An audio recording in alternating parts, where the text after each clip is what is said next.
A turbocharger uses the energy contained in the exhaust gases to compress the intake air required for combustion. Compressing the air to above atmospheric pressure improves the filling of the cylinders and allows more fuel to be injected, which in turn increases the engine's output of both torque and power.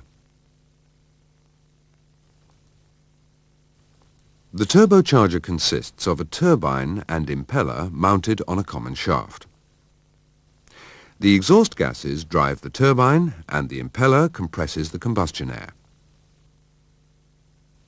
The faster the turbine spins, the more the air is compressed or boosted. In turn, the more the air is boosted, the greater the volume and flow of the exhaust gases, and so on as the cycle is repeated.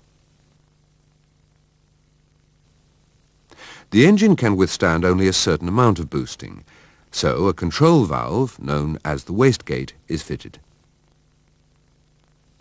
It's made up of a spring-loaded valve and diaphragm assembly connected to the inlet manifold by a short hose.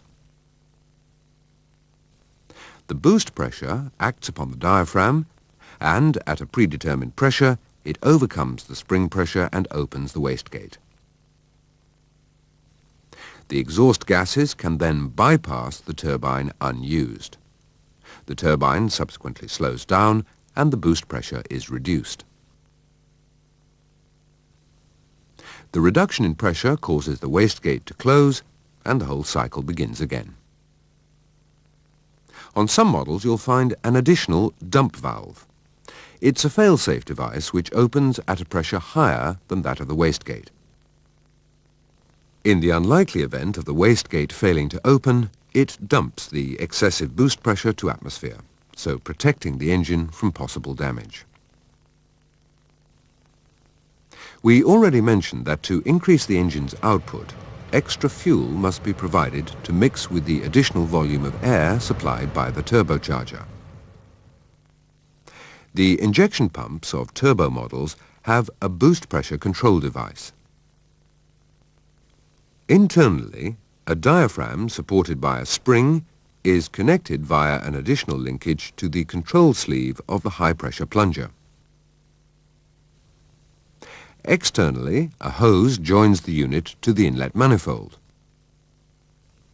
Under idling or part load, no additional fuel is necessary and the injection pump functions as normal. But under heavy load, the boosted inlet air forces the diaphragm down and via the linkage, the control sleeve is moved to the right. Thus, more fuel is delivered to the injectors and the engine's output is increased. When the load decreases, the turbo slows down, the boost pressure reduces, and the diaphragm and control sleeve return to their normal positions. Intercooling. Intercooling offers a further increase in the power output for the turbocharged diesel engine. As the turbocharger compresses and accelerates the air flowing into the engine, it also becomes hot.